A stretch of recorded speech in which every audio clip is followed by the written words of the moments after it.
Today we're going to read My Brother's Stinky T-Shirt by Rick Pinkerton. Do any of you have any siblings that kind of get on your nerves sometimes? Well, let's start. My Brother's Stinky T-Shirt. Sarah's brother loved his spaceman T-shirt. It was kind of cute, a plain T-shirt with a bunch of little green men on the front, and he wore it every day and never washed it. He wore it to school even though it was smelly and stained with ketchup. Do any of you have a favorite T-shirt? I have to wear it, Lucas said. If I don't, the little green men might not find another way home. You're a dummy, Lucas, Sarah said. There are no such things as little green men. When Lucas was not doing schoolwork, he built model spaceships. One day, I am going to build something great, and the little green men will use it to go home, he said. When are you going to grow up? Sarah asked. She was so annoyed by her brother's love for spaceships, rockets, and even little green men. Will you tell him to stop? She would ask her mom all the time. Sarah was in her room trying to practice her clarinet, but she couldn't. The tiny knocking sound of her brother building something bothered her. Unbelievable, she said. Her dad was more excited about building spaceships than Lucas was. All right, buddy, her dad said. If we install the yellow wheelie medial with a blue sticky mabob, he scratched his chin. That might be all we need to make this green rocket go-go juice. All rockets need go-go juice, Lucas said, and that's their project. Always trying to find out what makes the perfect go-go juice for rocket ships. If you guys were building rocket ships, what would you put in it to make it go? Monday morning, Sarah got up extra early.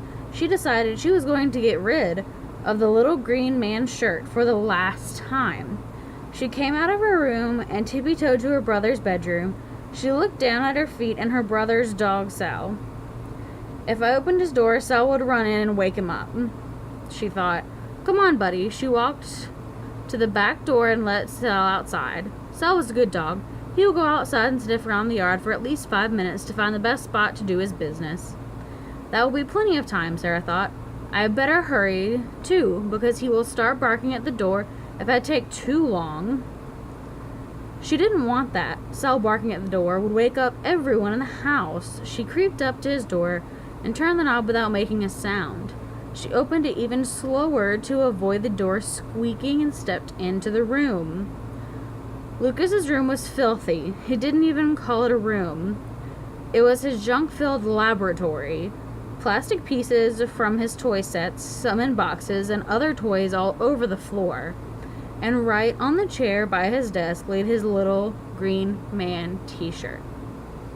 Do any of you have a favorite T-shirt you like to wear a lot? She tippy-toed to the chair. After every step, she stopped and looked at her brother to make sure he was still sleeping. Step, look. Step, look. Step, look. She was so close to the shirt she could smell it. She pinched her nose shut with one hand and reached with the other. Red and blue lights flashed from under the shirt, and a robot voice rang out, Intruder! Intruder! Intruder! She jumped at the surprise and looked back to the door. Too late, she thought. I'm busted.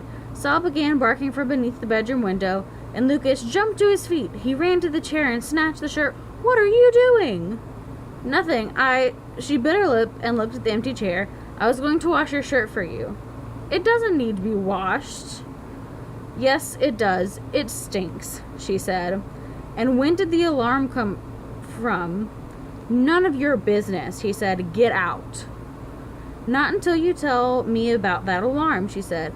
Mom, Sarah tried stealing my shirt. She rolled her eyes at him and walked out, slamming the door behind her.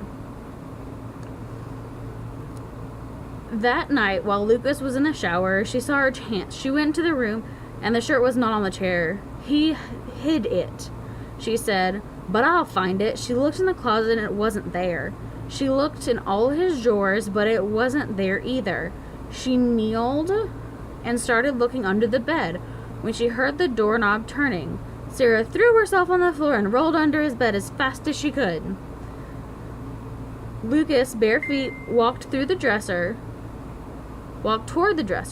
He stopped and scratched his ankle with his toe. I'm so busted, she thought. The drawer squeaked open. There was silence for a moment, then the drawer slammed shut. He walked to the bed. He was standing right beside her. She held her breath. The shirt plopped on the floor right by her feet. She almost gagged. The shirt smelled like a year-old dirty socks. His wet towel flopped down right on top of his shirt. Lucas giggled. She'll never look under my dirty bath towel. Now all she had to do is wait for him to start snoring, grab the shirt, and sneak out the door. I can do this, but I can't fall asleep, she thought. Lucas climbed into bed. Soon Sarah heard pages turning. Stupid comic book, she thought. This is going to take all night. Finally, the pages stopped turning, and soon she heard him breathing long, deep breaths. He was asleep. She slid her head out and looked up. His bare foot dangled over the edge. Sarah held her breath and crawled out. She tucked the towel around the shirt, making sure she didn't touch it. His wet bath towel was gross enough, but way better than that nasty shirt. She crawled towards the door. When she was almost there, something stabbed her in the knee. She wanted to scream, but didn't. She forgot about the toys, army men, and plastic bits all over the floor. Sarah stood up and rubbed her knee. She was extra careful not to make a sound. She took 5 more steps and was out of the room. She walked past her parents' bedroom door and was almost to her own room when her dad spoke to her. What are you doing up? He said. Oh, I don't know, she said. I guess I was sleepwalking. Well, sleepwalk back to bed and throw that stinky towel in the laundry. I can smell it from here. Okay, good night, she said. She took 1 step toward her room and stopped. Dad, I have to be at school early tomorrow. We are making a banner for marching band. What time? 7 o'clock. Her dad rolled his eyes. If it's important, I guess I can drop you off around 6:45, he said. Perfect, she said. I'll have to wait outside a while, but I'm okay with that. You better get on to bed, he said. I'll wake you up early. Good night, she said, and Sarah went into her room and clicked the clock on the door. She set her alarm clock an hour early and went to bed. Sarah woke up 7 minutes before her alarm, got ready for school as fast as she could.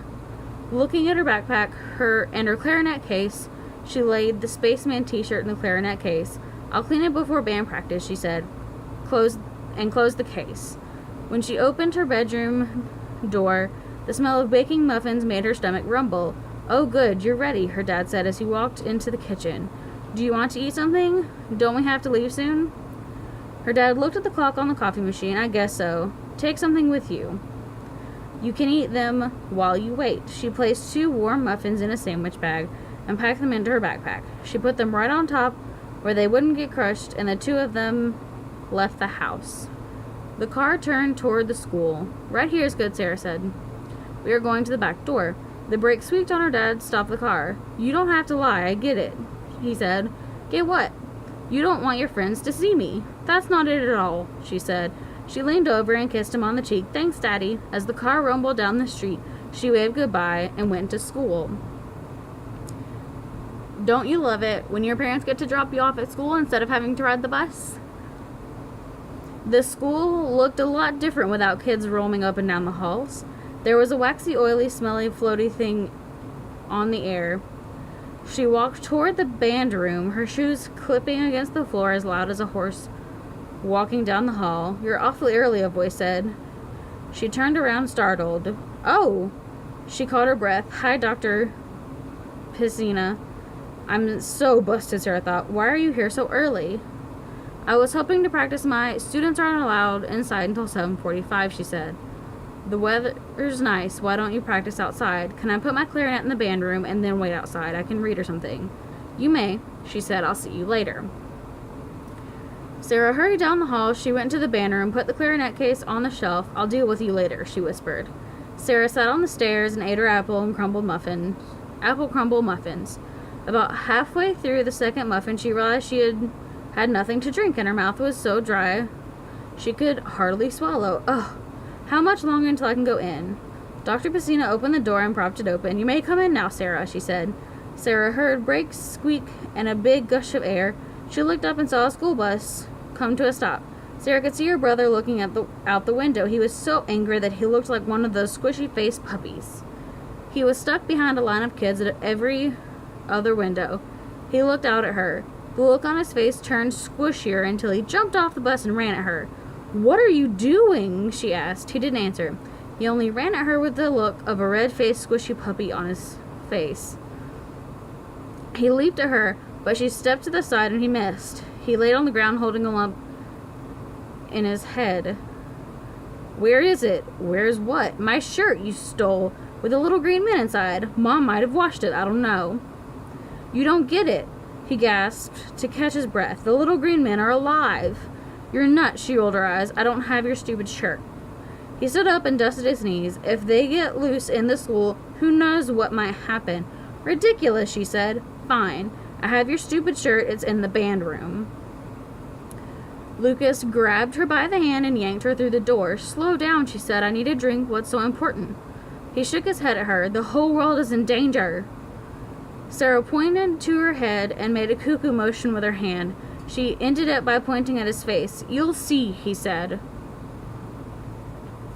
They went into the band room. "It's right here," she said. She pulled out the clarinet case off the shelf and clicked open the latches. "See, your stupid shirt is..." Inside the case was only a t-shirt, no clarinet. Lucas snatched it out of the case. "What did you do with my clarinet?" Sarah asked. "They're gone," holding up the t-shirt, said Lucas. "The shirt was crisp, clean, and didn't even stink. I'm telling Mom you took my clarinet." Lucas threw the shirt across the room. "How did I take your stupid clarinet?" "Who else would take it?" she said. The bell rang, and they ran to their classes. "Has anyone ever taken something of yours?" Mr. D stood in the front of the class. "I have a great class planned for you," he said. He opened his desk drawer and pulled out a dry erase marker and turned it to the board. Sarah gasped. "Is there a problem, Sarah?" She forced the look of surprise off her face. "No, sir." "Are you sure?" he said. "You gasped like there's a little green man on my back." The whole class laughed. "And you don't have to call me sir. Mr. D is fine." "Okay, Mr. D," she said. He turned and wrote on the dry erase board. There was a little green man printed on the back of his sweater. The whole class laughed again.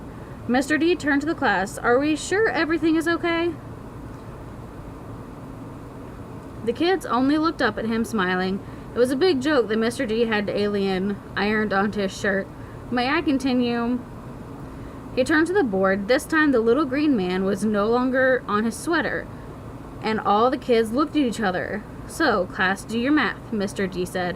"A little more fizzy popping rock candy and a little less orange soda makes better fuel." "Awesome," one boy said. "When do we get to try it out?" "I have tons of fizzy popping rock candy right outside. Let's go." All the kids went outside to wherever Mr. D and his class built their launch pad. They found all the model rockets broken, the little rocket wings bent, the thrusters broke, the small plastic shields lying all over the ground. "What's going on here?" Dr. Piscina said. The kids stared at the launch pad because standing on it was a tall and very unusual rocket. "Is that my clarinet?" Sarah said. She walked toward it with her 6 little green men jumped out of it. "Come no closer," the big-headed one said. "Who of you humans has what you call orange soda?" Lucas ran up to the launch pad. "Look at all the candy wrappers." Empty fizzy popping rock candy packets were everywhere. Another little green man spoke. "The solid fuel at maximum level. There is orange bubbly stuff." Everyone was silent. Then Lucas reached in his lunchbox. "Where is a can?" "Good human," the leader said. "Now you fill the rocket and put the heat shield on rocket and we go home." Lucas nodded. All the green men jumped into the little holes on Sarah's clarinet. Lucas walked to the launch pad. He popped the top off the orange soda can and started pouring. "Fuel level satisfactory," an alien voice said, counting down. 10, 9, 8. Lucas grabbed the mouthpiece cover and jammed it onto the clarinet. 7, 6. Lucas ran back to Sarah. 5, 4. "I thought little green men weren't real," Lucas said. Sarah didn't answer. 3, 2, 1. Blast off.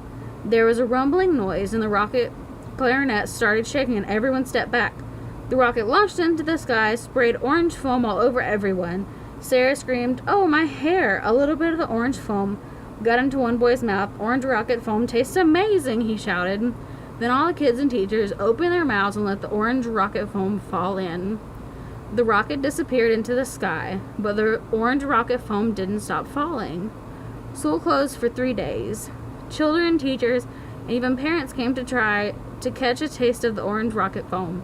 I guess I need to buy you a new clarinet, Lucas said. Nah, Mom and Dad will do that, Sarah said. I guess I need to start believing my little brother. The end.